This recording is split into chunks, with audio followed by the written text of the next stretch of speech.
दोस्तों स्वागत है आपका हमारे YouTube चैनल मैथ इंडियंस में। आज से हम शुरू करेंगे अध्याय 6 त्रिभुज ट्राइंगल्स। त्रिभुज को हम कक्षा 9 में भी पढ़ चुके हैं। कक्षा 9 में हमने त्रिभुज में एक टर्म पढ़ा था सर्वांग समता, और इस चैप्टर में एक टर्म आएगा समरूपता। सबसे पहले हम जानेंगे कि सर्वांग समता और समरूपता में क्या अंतर है, फिर आगे जाकर इस चैप्टर में हम केवल समरूपता ही पढ़ेंगे। आप सबसे पहले जान लेते हैं कि सर्वांग समता क्या होती है। जहां पर कोई दो आकृतियों में शेप और साइज दोनों ही समान हों तो ऐसी आकृतियों को क्या कहेंगे हम कि भाई ये सर्वांग सम है। जैसे हम मान लें कि हमने कोई दो समबाहु त्रिभुज खींच लिए 3 सेंटीमीटर भुजा के, इस प्रकार से ये दोनों ही समबाहु त्रिभुज हैं और इनकी तीनों ही भुजाएं 3-3 हैं। समबाहु त्रिभुज में तीनों भुजाएं बराबर होती हैं, तो यहां दोनों का शेप भी बराबर है। शेप अर्थात यह दोनों समबाहु त्रिभुज हैं और दोनों का साइज भी बराबर है क्योंकि इनकी भुजाएं भी समान हैं, अतः यह सर्वांग सम हुए। सर्वांग समता में होता क्या है, यदि इस आकृति को हम उठाकर इस आकृति पर रख दें तो यह पूर्णतया ढक जाएगी, एकदम डिट्टो सेम। जबकि समरूपता में क्या होता है, केवल शेप बराबर होता है,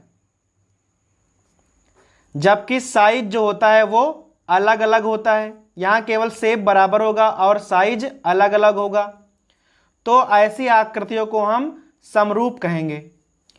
समरूपता को हम कुछ उदाहरणों से समझ लेते हैं। जैसे भाई आप मान लो किसी दुकान पे गए, 8 फोटो बनवाने हैं। अब आपने कहा कि हमें 8 पासपोर्ट फोटो चाहिए, पासपोर्ट साइज के। अब आप ही का फोटो है, आपने फोटो एक बार खिंचवाया और दुकानदार ने आपको 8 पासपोर्ट साइज के फोटो दे दिए, तो वह 8 फोटो कैसे होंगे, वह सर्वांग सम होंगे, क्योंकि शेप तो आपका है और साइज आपने कहा है पासपोर्ट, दोनों ही मैच कर रहे हैं, अर्थात ये 8 फोटो कैसे होंगे, सर्वांग सम बोले जाएंगे। परंतु यदि आप बोल दो कि एक फोटो चाहिए पासपोर्ट और उसी का एक बड़ा साइज चाहिए, हमें बना दो 4x6, एक बना दो 8x10, हमें 3 फोटो चाहिए, एक पासपोर्ट साइज का, एक 4x6 और एक 8x10, और फोटो हमने एक ही बार खिंचवाया है। तो यहां पर क्या होगा कि शेप तो तीनों में बराबर है परंतु साइज अलग अलग है, अर्थात वह तीनों ही फोटो समरूप बोली जाएंगी। आइए कुछ और उदाहरण देख लेते हैं। अब यहां हमने 3 वृत्त खींचे हुए हैं, तीनों ही वृत्त हैं, अर्थात शेप तो बराबर हो गया। अब साइज में देख लेते हैं, इसकी त्रिज्या अलग है, इसकी और छोटी है, और या तो एक बड़ा वृत्त है, अर्थात तीनों का साइज अलग अलग है परंतु शेप में तीनों बराबर हैं, चूंकि तीनों ही वृत्त हैं, अर्थात इन्हें कहेंगे कि यह समरूप आकृतियां हैं। इसी प्रकार हमने यहां 3 वर्ग खींचे हुए हैं। अब तीनों ही वर्ग हैं और वर्ग में तो भुजाएं बराबर होती हैं, अर्थात यहां भी शेप बराबर हो गया। अब साइज पे आते हैं, तीनों का ही साइज अलग अलग है, फिर भी यह समरूप आकृतियां कही जाएंगी। अब यह दोनों समबाहु त्रिभुज हैं। अब दोनों की आकृतियां एक समान है, एकदम शेप तो बराबर होगा क्योंकि दोनों ही समबाहु हैं, परंतु दोनों का साइज अलग अलग है, अतः इन्हें कहेंगे हम यह दोनों समरूप हैं। अब यहां पर हमने 2 आकृतियां खींची हुई हैं और अगर आपसे पूछ दें कि यह दोनों समरूप हैं या नहीं हैं, तो चूंकि हमें यहाँ आकृतियों के नाम नहीं दिए हुए हैं और यहाँ इनकी सभी भुजाएं तो समान है नहीं, तो देखने में ये हमें समरूप लग भी रही हैं, लेकिन हम यह कन्फर्म नहीं बोल सकते हैं कि यह समरूप हैं या नहीं हैं।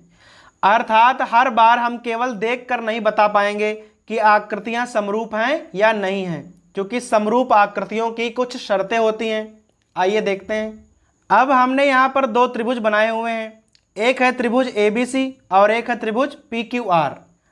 अब हम यहाँ जानेंगे कि जब दोनों त्रिभुज सर्वांग सम होंगे तब कौन कौन सी शर्तें होंगी, और जब दोनों त्रिभुज समरूप होंगे तब कौन कौन सी शर्तें होंगी, और दोनों शर्तों में अंतर क्या क्या है। तो अगर दोनों ही त्रिभुज यहाँ पर सर्वांग सम हैं तो पहली शर्त होती है कि संगत कोण बराबर होने चाहिए, और समरूपता में क्या होता है, यहाँ पर भी संगत कोण बराबर होने चाहिए, क्योंकि जब संगत कोण बराबर होंगे तो शेप जो होंगे वो एक समान होंगे। लेकिन सर्वांग समता में क्या है कि संगत भुजाएं बराबर होनी चाहिए, जबकि समरूपता में संगत भुजाएं आनुपातिक होनी चाहिए। जरूरी नहीं है कि बराबर हों, बराबर भी हो सकती हैं और आनुपातिक होनी चाहिए। जैसे कि अगर एक भुजा दोगुनी है तो हर भुजा दोगुनी ही होनी चाहिए। अनुपातिक का अर्थ है कि बराबर भी हो सकती हैं, दोगुनी भी हो सकती हैं, तीन गुनी, इस प्रकार से। अर्थात कोई भी दो त्रिभुज यदि सर्वांग सम है तो वह समरूप तो होंगे ही होंगे। यदि अगर कोई दो त्रिभुज समरूप हैं तो जरूरी नहीं है कि वह सर्वांग सम हों। अब यहां पर हम दोनों ही शर्तों को लिख लेंगे। पहले लिखा हुआ है संगत कोण बराबर हैं। जैसे अब मान लें कि इसका हम कोण ए ले लें, तो अगर इसका हम कोण पी ले लें बराबर है, इसका हमने कोण बी ले लिया और उसका कोण क्यू ले लिया बराबर है, इसका हमने कोण सी लिया और इसका कोण आर बराबर है। आप संगत भुजाएं कैसे बराबर करेंगे, कोण ए के सामने कौन सी भुजा है, बी सी, इसी प्रकार कोण पी के सामने क्यू आर, दोनों बराबर होंगी जब त्रिभुज सर्वांग सम होंगे तब।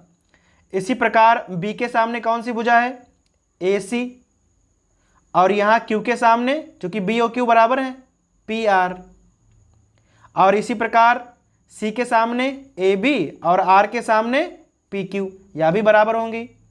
परंतु इधर क्या है, संगत कोण तो इसी प्रकार बराबर लिख सकते हैं हम कि भाई ए बराबर पी होगा, बी बराबर क्यू होगा और सी बराबर आर होगा, परंतु भुजाओं में अनुपात लेना होता है। अब देखिए कैसे, जैसे यहाँ कोण ए है, कोण ए के सामने कौन सी भुजा है, बी सी, तो यहाँ लिखेंगे बी सी और बटा। अब कोण ए बराबर कोण पी है, पी के सामने क्यू आर, तो बटा क्यू आर बराबर।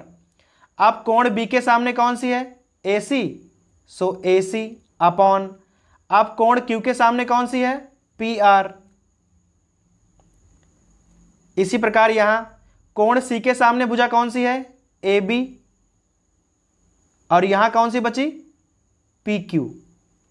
इस प्रकार से संगत भुजाओं में अनुपात लिखे जाते हैं और यह अनुपात बराबर होने चाहिए, तभी त्रिभुज समरूप होंगे।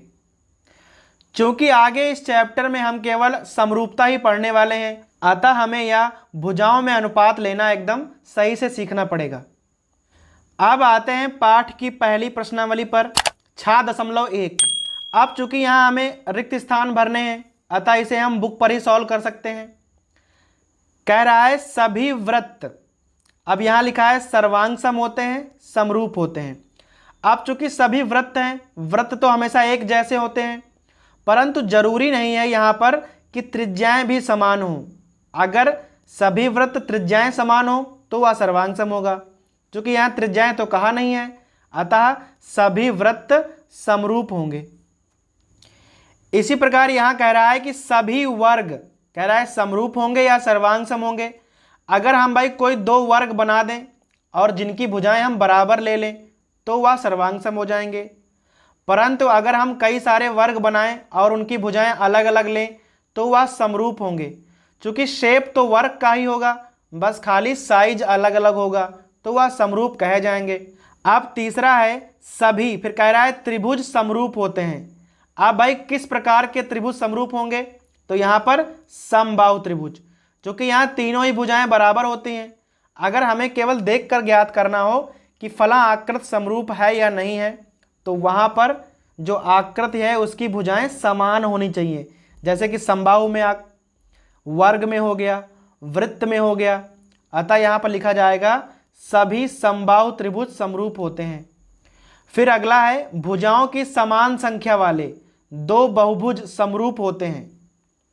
अब कह रहा है भुजाओं की संख्या समान है और दो बहुभुज हैं, समरूप कब होंगे? उनके संगत कोण। अब भाई संगत कोण तो बराबर होने चाहिए, तो यहां पहला क्या भरेंगे? बराबर। यहां पहला भर दीजिए बराबर। कह रहा है और उनकी संगत भुजाएं समानुपाती होनी चाहिए, अर्थात भुजाओं में अनुपात जो है वो समान होना चाहिए। अब प्रश्न संख्या 2 में कह रहा है निम्नलिखित युग्मों के दो भिन्न भिन्न उदाहरण दीजिए। अब कह रहा है समरूप आकृतियां। अब समरूप में क्या होगा भाई? आप लिख दो जैसे वर्ग। अब सभी वर्ग समरूप होते हैं। यहां आप लिख दो वृत्त, सभी वृत्त समरूप होंगे। या आप लिख दो समबाहु त्रिभुज। ध्यान रखना है केवल समबाहु त्रिभुज समरूप होंगे। इसी प्रकार यहां कह रहा है कि ऐसी आकृतियां जो समरूप नहीं है, तो यहां आप लिख दो त्रिभुज।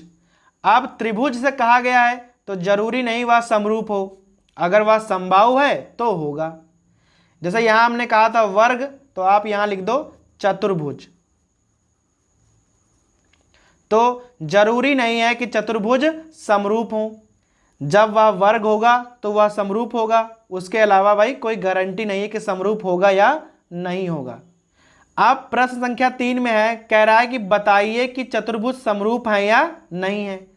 अब या तो एक वर्ग बना हुआ है, चारों कोण 90 अंश के हैं और चारों ही भुजाएं 3-3 सेंटीमीटर की हैं, और यहां पर क्या है, यहां चारों भुजाएं तो बराबर हैं, परंतु भाई कोई भी कोण इसमें हमें 90 अंश का नहीं दिख रहा है।